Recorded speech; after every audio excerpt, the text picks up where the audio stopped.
Bien, señores, todas las mañanas a las 5, 2 hombres y 2 mujeres inician, junto con Carlos, unos por radio y otros por televisión, un programa que ha arropado la teleaudiencia nacional y ha demostrado que los dominicanos no somos dormilones y que se oye mucho. Claro. Rafael Linares y un compañero periodista y 2 damas periodistas, una Ivonne Ferreras y la otra Milagritos Vera, inician el gobierno de la mañana. Sin embargo, Rafael Linares lo hemos convencido de que de vez en cuando nos venga a expresar cosas que a veces las muchachas no dejan que él diga porque ellas ocupan mucho espacio. Mire. Y hay temas también que son muy difíciles, abriendo un teléfono, llenando un turno 4 personas en 2 horas. Doctor, gracias por estar aquí. Gracias a usted. Hábleme del transitorio, que he oído últimamente, que el único que podía elevar esa instancia era el propio Danilo Medina, que no le correspondía a quien lo hizo. Por tanto, parece que todavía hay una posibilidad de un transitorio, porque al fallar así, solamente deja una posibilidad de reelección, que es el Congreso, y el Congreso no es fácil. Sí. Se necesitan 114 legisladores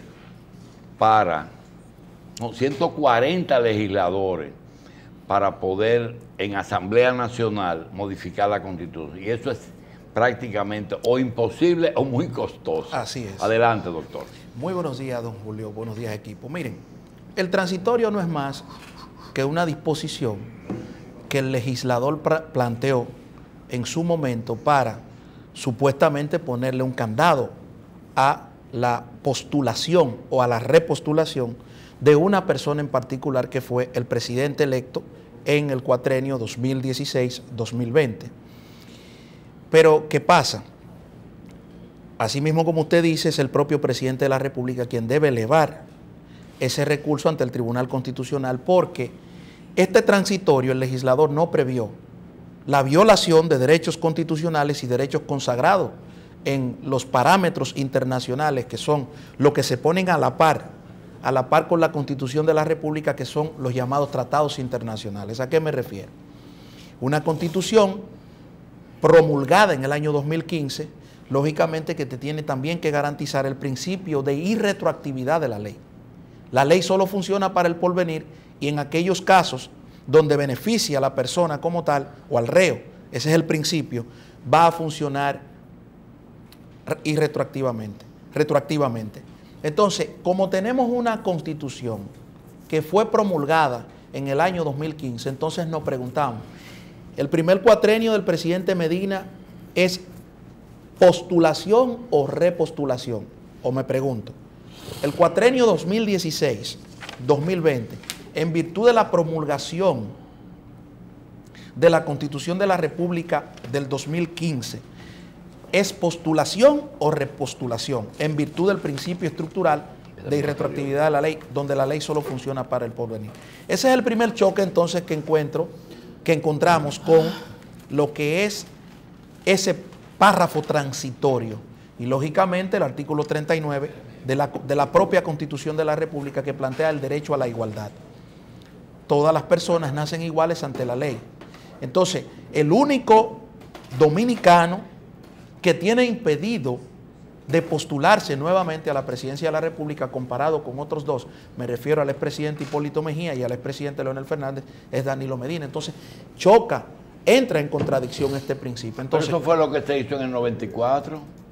Sí, pero en el 94... Para que Balaguer no vuelva, el único ciudadano que no podía repostularse era Joaquín Balaguer y Jacinto Peinado. Bueno, pero a diferencia, el doctor Balaguer no emitió o no interpuso ningún recurso o ninguna acción.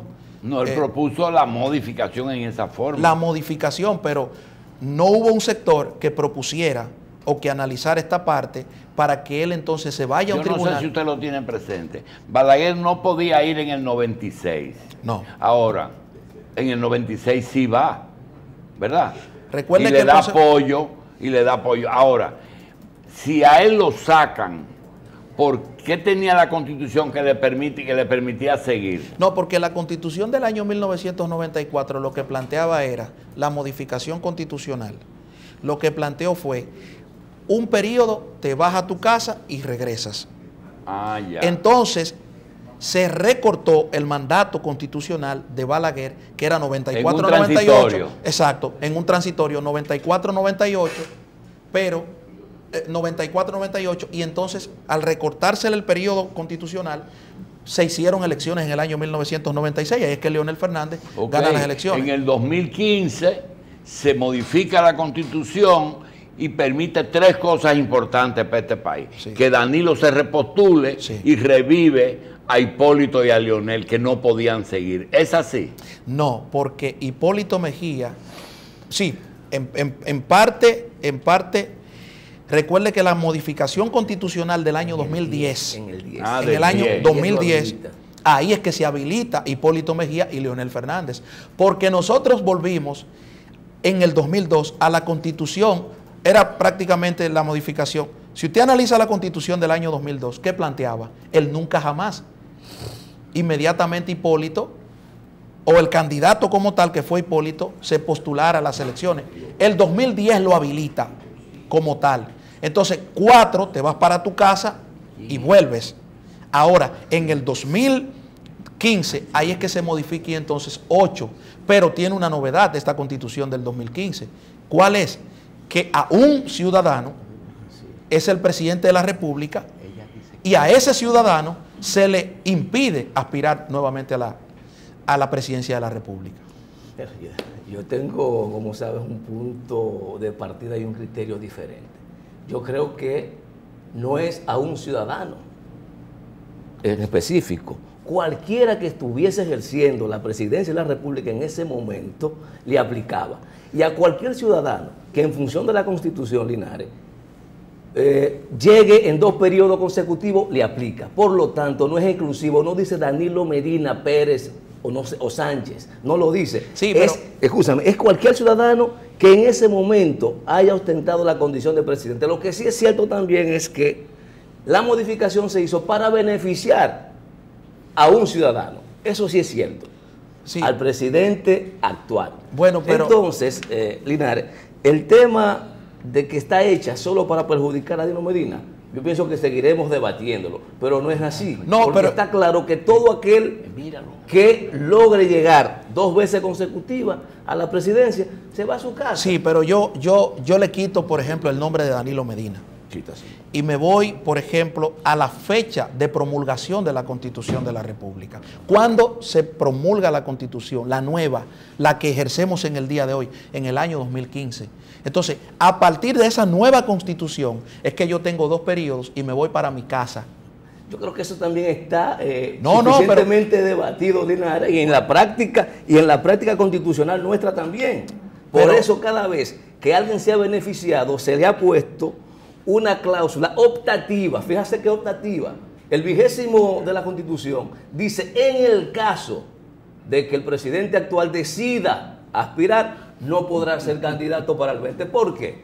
Porque le pone, como las modificaciones a la Constitución son de aplicación inmediata, pone en mano del ciudadano que preferiblemente resultara ser afectado o beneficiado, en manos de la decisión de si va o no va. Si él no va, no estuviéramos en la discusión que tenemos hoy, porque el punto de partida es que se le computa el primer periodo porque fue con una prohibición, y para poder acceder al segundo.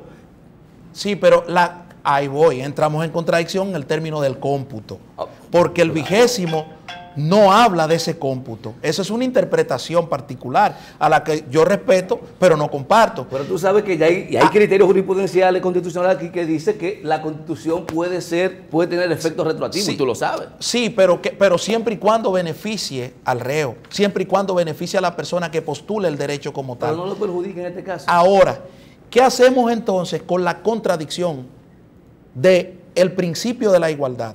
Que no es incluso un principio República Dominicana como tal, sino que viene derivado de los tratados internacionales, donde se coloca, por ejemplo, a la par con los tratados internacionales. No hay contradicción con el principio de igualdad, Linares. Bueno, yo creo... ¿Por qué no hay contradicción con el principio de igualdad?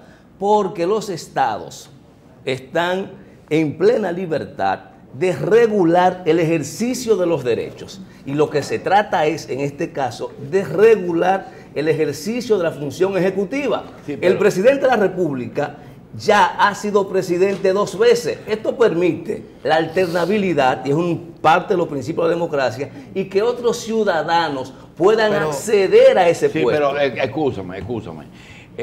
Hay algo, Carlos, José y yo, no digo afortunadamente, pero no somos abogados, y quisiéramos decir lo siguiente. Hay algo que yo oigo que ustedes dicen, que es la intención y el espíritu de la ley. Sí. El espíritu de esa modificación no fue facilitar esa reelección e impedir que siga, para no entrar en discusión. No, en principio, porque ese espíritu de la ley es tan amplio, deja tanto que pensar. Pero fue para eso que se hizo pesado cosas. Sí, pero ¿qué pasa? Es que al usted abrirlo y al usted promulgar una constitución y establecer 2 mandatos, entonces usted se pregunta, ¿qué hago entonces? ¿Usted es partidario de que no hay que modificar la constitución para que Danilo opte por otro periodo? Yo creo que no hay que modificar la constitución de la República para que el presidente se postule nuevamente. En virtud de esto ¿Volver al Tribunal Constitucional? Él tiene que volver como persona, el presidente, porque a él es que afecta como tal el derecho.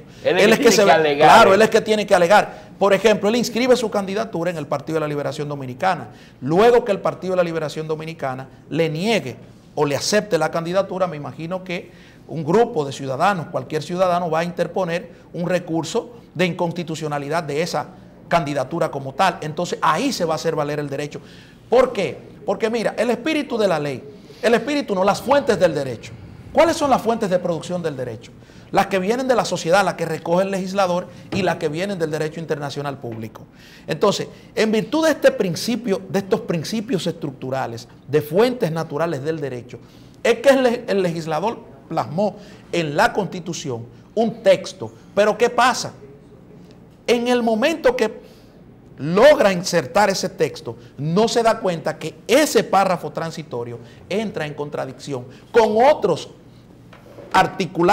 articulado de la propia Constitución. Entonces, ¿qué se plantea ahí? Es una acción directa en inconstitucionalidad del propio presidente de la República. Yo creo que hay que esperar justamente qué va a decir la doctrina y la jurisprudencia constitucional dominicana. Pero ya ninguno de los elementos que se están planteando con relación a la vulneración del derecho a la igualdad es nuevo. Ya la Corte Interamericana de Derechos Humanos ha conocido, y la Comisión, pero también una consulta que hizo el actual secretario general de la OEA a la Comisión, se me fue el nombre de la... Cuando expresa, por ejemplo, que que hace una consulta, sí, la Comisión de Venecia, sí, el derecho a la reelección es un derecho fundamental, o si la prohibición y limitación de la reelección indefinida en un país vulnera derechos fundamentales. Y ambas instituciones han convenido que no, que la regulación de los derechos por parte del Estado no vulnera. Usted puede decir una cosa, Linares, ¿por qué para ser ciudadano dominicano, para ser presidente hay que tener 35 años?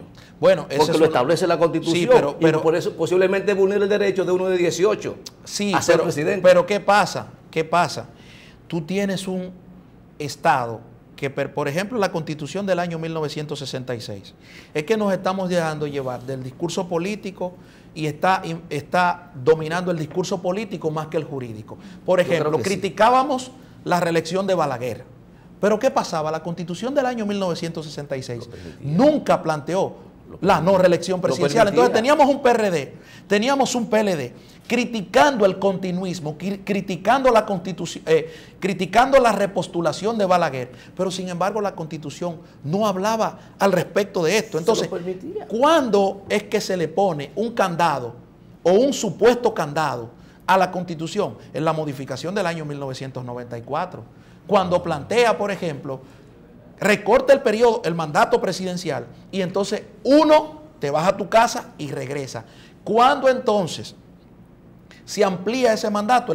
Que yo lo vi positivo, no por el discurso político, sino por el discurso jurídico. En el año 2002, cuando Hipólito reforma la Constitución, para los dos periodos te vas para tu casa y nunca regresas.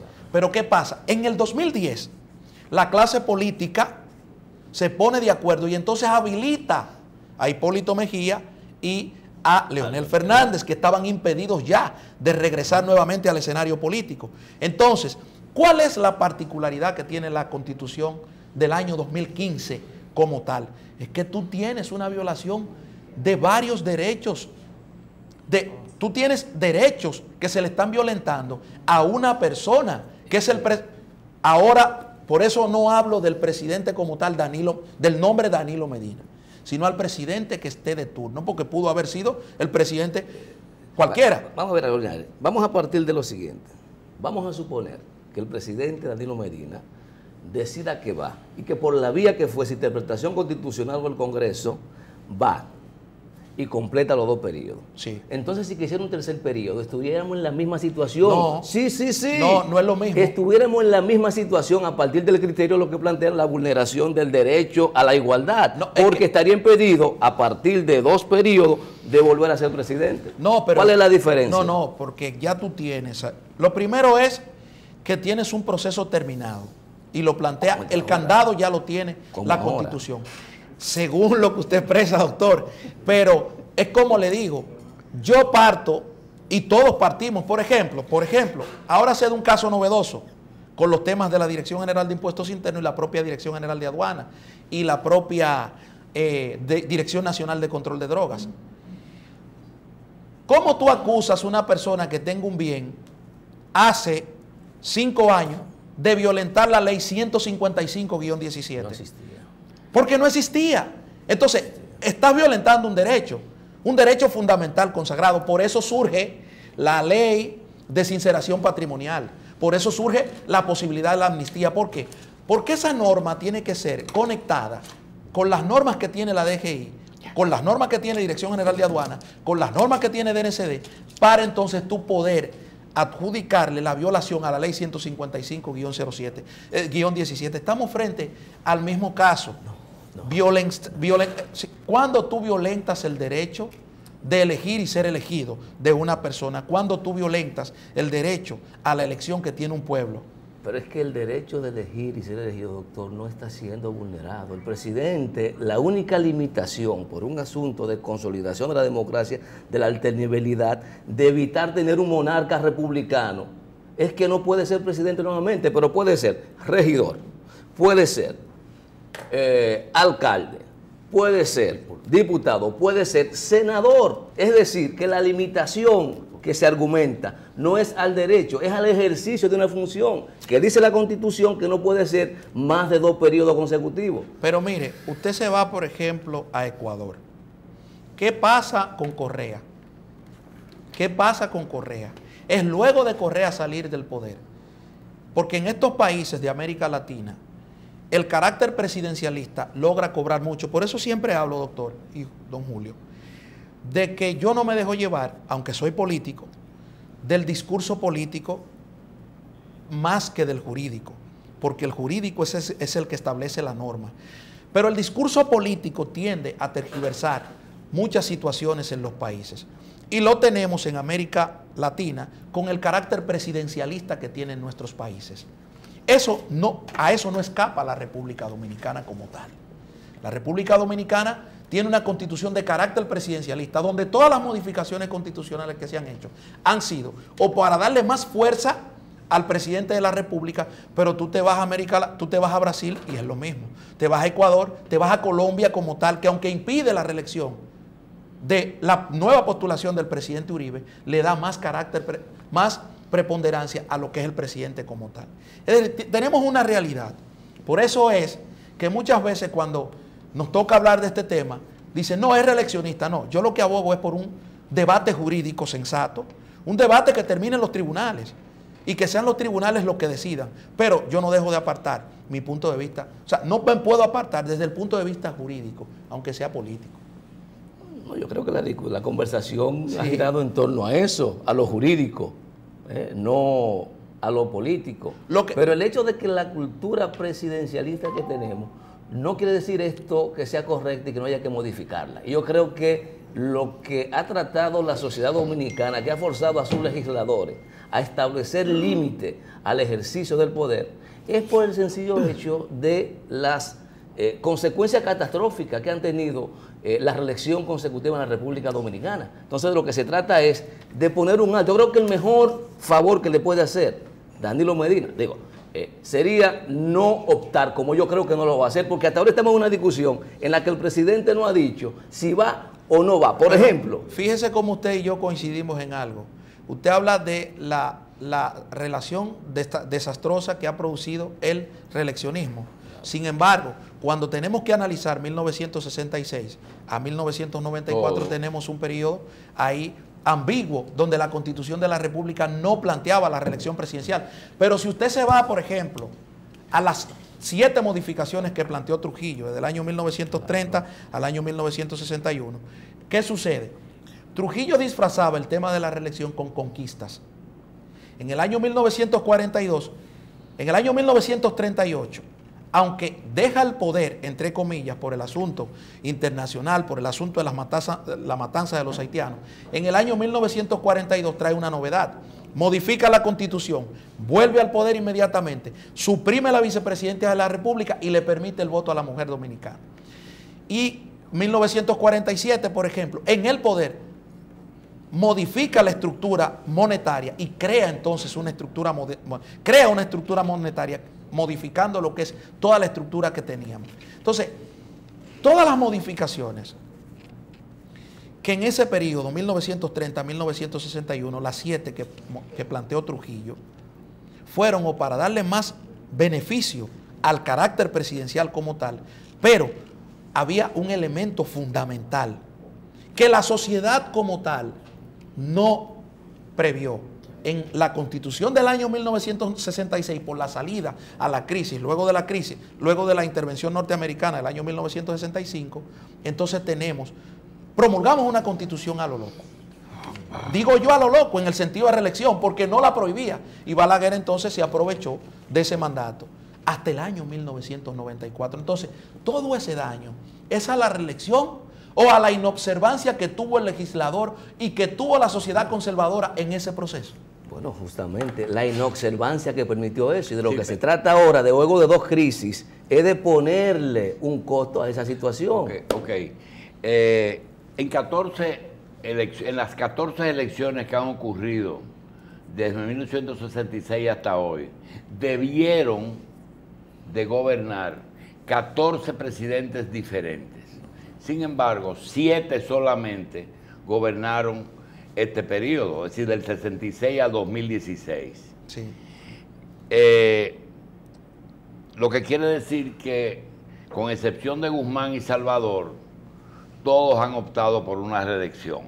La pregunta es la siguiente: si en el Congreso hay mayor representatividad popular que en la Corte, en el Tribunal Constitucional, ¿qué tiene de malo llevarlo al Congreso y no insistir en el Tribunal Constitucional? Si ahí si se modifica la Constitución y no empecemos a discutir asuntos, sino lo que ha hecho todo el mundo, cada vez que quiere quedarse, modificar la Constitución. Por lo traumático que hace... ¿Es por lo costoso o por lo traumático? Lo costoso, lo traumático que surge modificar una Constitución a través de la Asamblea Revisora. Y otra cosa, usted tiene 2 activos en el PLD.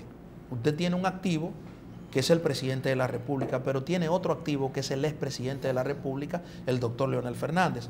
Él tiene sus fuerzas dentro del partido y es el que está llamado a sustituir al presidente de la República. 5 precandidatos. 5, pero usted tiene una realidad política. Una realidad política, Danilo Medina y Leonel Fernández. Lógicamente, usted tiene un Reinaldo Pared Pérez abriéndose paso, usted tiene a Francisco Domínguez Brito, pero cuando usted lo compara con esos 2 liderazgos fuertes, a la vicepresidenta, por ejemplo, cuando usted lo compara con el liderazgo, usted tiene para dónde elegir. O sea, usted no puede cerrar los ojos y decir, no, ellos 2 no están descalificados. Bien. Según la ruta que usted traza, primero debe de haber una proclamación, luego una negación por inconstitucional y luego una solicitud de revisión de la sentencia del Tribunal Constitucional. alegando el derecho que tiene el presidente de la República por las violaciones por las contradicciones en lo que se encuentra, en lo que es la proclamación de la Constitución del 2015 entra. Yo creo que el presidente eso es lo que tiene que diseñar. Pero en las 14 elecciones que han producido tantas reelecciones, en ningún caso el propio presidente ha dicho, ha sometido, sino que alguien lo ha sometido por él y él después dice estoy contento y quiero. Bueno, en el caso, por ejemplo, no puede haber una persona persona lo propone como candidato presidencial al PLD. Pero el que tiene que ir al tribunal. Entonces, cuando el PLD le niegue ese derecho, en virtud de que hay una prohibición, entonces el propio presidente de la República es el que está afectado porque la Constitución se refiere a él y entonces él va e interpone. Sí. ¿Por qué, por ejemplo, en la Asamblea Revisora? Yo creo que es un paso que no se puede, bueno, se puede agotar, pero ¿por qué agotarlo del Tribunal Constitucional? Porque primero, ahorraría más tiempo. Segundo, tiene una forma y unos costos, porque para nadie es un secreto el costo que tiene imponer un proceso jurídico nuevo, un proceso donde el Senado de la República, la Cámara de Diputados se va a movilizar, y entonces yo creo que sería menos traumático y por el carácter que tenemos. Doctor, para terminar y dejar al público más o menos claro, se puede opinar por un deseo. Por ejemplo, si usted me pregunta a mí, yo le digo, yo quiero modificar lo que sea para que Danilo tenga una oportunidad. Yo no tengo ningún obstáculo en decirlo. En el caso suyo, ¿es una opinión que usted entiende que es técnica, jurídica, o es un deseo, o ambas penas a la vez? Es una opinión técnica, jurídica, técnico-jurídica, porque como abogado, como político, yo no me puedo apartar de lo que es un proceso jurídico y de lo que es la evaluación de la Constitución. Cuando veo estas contradicciones, yo entiendo entonces que a un ciudadano, que en este caso es el presidente Danilo Medina, se le está violentando un derecho. Yo creo que si usted analiza la gestión de gobierno del presidente, usted tiene cambios en la estructura nacional. Usted tiene cambios. Y una cosa es que la economía dominicana crezca, por ejemplo, para un sector, pero estos son datos que incluso organismos internacionales como el Fondo Monetario Internacional han destacado que la economía dominicana, en manos del Partido de la Liberación Dominicana y en manos del presidente de la República, muestra un crecimiento y será la que en los próximos años crecerá más activa de toda la región. Entonces, eso ¿merece qué? Merece ser analizado. Y por eso está siendo analizado por un grupo ya entonces de políticos que entienden que el presidente de la República puede continuar. ¿Usted cree que debe haber límite al ejercicio del Poder Ejecutivo? Mira, si nosotros queremos desarrollar un país, primero no es limitar el ejercicio del Poder Ejecutivo, sino es continuar con el ejercicio de las políticas públicas. Venga uno o venga el otro, o llegue el otro. Pero o dura la vida entera, o dura un año, o dura 20. Pero hasta tiene que muere, que yo eso es lo que usted quiere. Bueno, doctor, debe tener límite, pero debe tener límite como lo tiene, pero ahora nunca violentando el derecho de un ciudadano común. Doctor, mire, pídale un permisito a Ivonne todos los días y venga después del gobierno de la madrugada. Así es. Da muchas gracias. Yo he escuchado con mucho detenimiento este debate, que es muy ilustrativo y que contribuye al esclarecimiento de un tema que nos afecta a todos. Pero tengo experiencia de vida que iba contrastando mientras ustedes argumentaban. O sea, las constituciones se modifican muchas veces por previsiones de carácter inmediato, que luego la vida se las arrastra. Sí. Hay una constitución de 1956, pero 56, 56 probablemente, porque hubo elecciones en el 57. Esa constitución tenía dos previsiones al futuro, bajaba la edad, creaba la vicepresidencia de la República, otra vez. Que fue suprimida en el año 1942. Exactamente, en el 42 se gobernó sin vicepresidente. Sí. Y el ministro de las Fuerzas Armadas tenía vocación sucesoral. Sí. Que designaba por decreto del presidente. Sí. Eso era para habilitar aquí en el 52. ¿Bajaron la edad para qué? En el 56 bajaron la edad Para Ramfi. Sí, Para Ramfi. para La bajaron de 30. Pero Ramfi vice o Ramfi presidente. No, bajaron las condiciones de vicepresidente y de presidente son iguales. Porque tú puedes ser presidente. Sí, ya.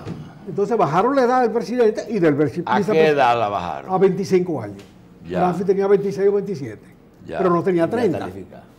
Estaba Claro. habilitado Ramfi, estaba claro. Sí. Ahí mismo comenzaron los lambones a hacer Y campaña. la otra cosa ¿Eh? que tuvo esa constitución, la creó la vicepresidenta. Creó la vicepresidenta y bajó la edad.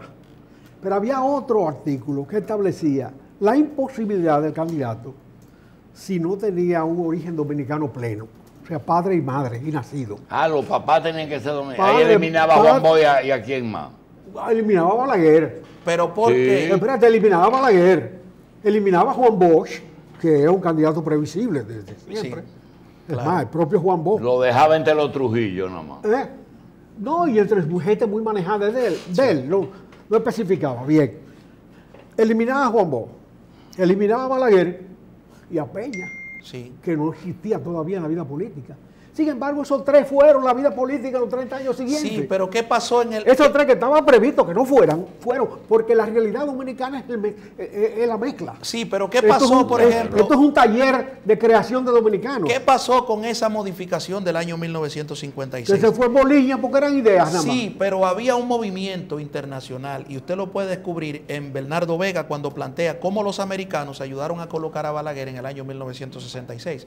Él hace un relato específico de cómo la embajada norteamericana, analizaba los posibles sucesores de Trujillo, Ramfis Balaguer, Balaguer Ramfis. Es decir, este análisis que ya la embajada le estaba planteando en su momento, fue en un momento alertando a ese poder político dominicano. Es decir, ahí entonces tenemos una modificación constitucional por la presión internacional. ¿Y qué se buscaba? Adecuar el poder dependiendo a nombre de quién estaban las fuerzas políticas. Permíteme, Bernardo no manejaba los papeles de Trujillo, sino del 60 para acá. No, no, Los pero- papeles americanos del 60 para acá.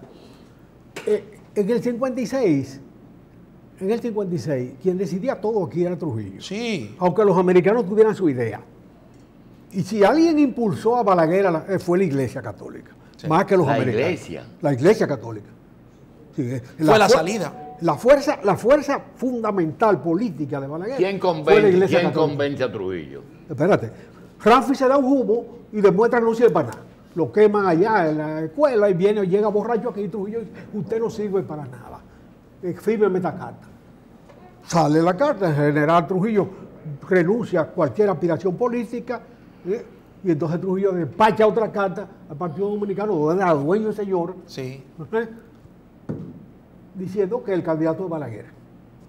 Y ahí fue Balaguer, a pesar de que la Constitución le impedía ser presidente, porque su papá era puertorriqueño. Sí. Siguió para allá. Y luego, bueno, vino toda una modificación de Constitución en el 66, que ya es otra cosa. Sí, pero ahí, vuelvo y le digo, ahí entonces las fuerzas internacionales, porque recuerde que ya la dictadura iba en su decadencia, entonces, lógicamente que había una presión internacional para que salieran del poder los Trujillos.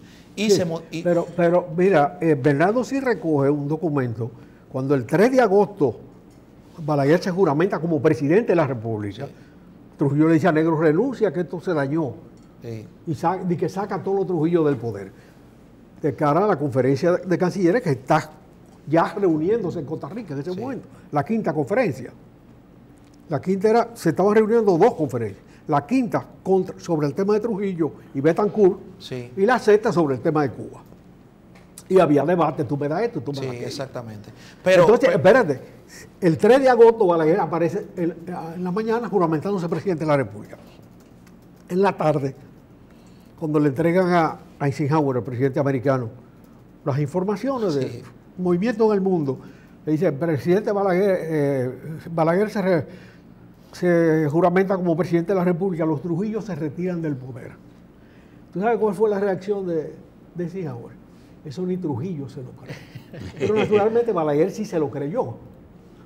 sí, Porque tú lees su discurso de toma de posesión y de todo un programa de gobierno. claro. Que lo desarrolló durante toda su vida. Y que por suerte de la vida política, entonces, para él, por suerte de la vida política, termina entonces sucediendo toda esa estructura cuando Trujillo muere el 30 de mayo. Doctor, gracias. Gracias a ustedes. Doctor Rafael Linares, abogado del equipo del gobierno de la madrugada.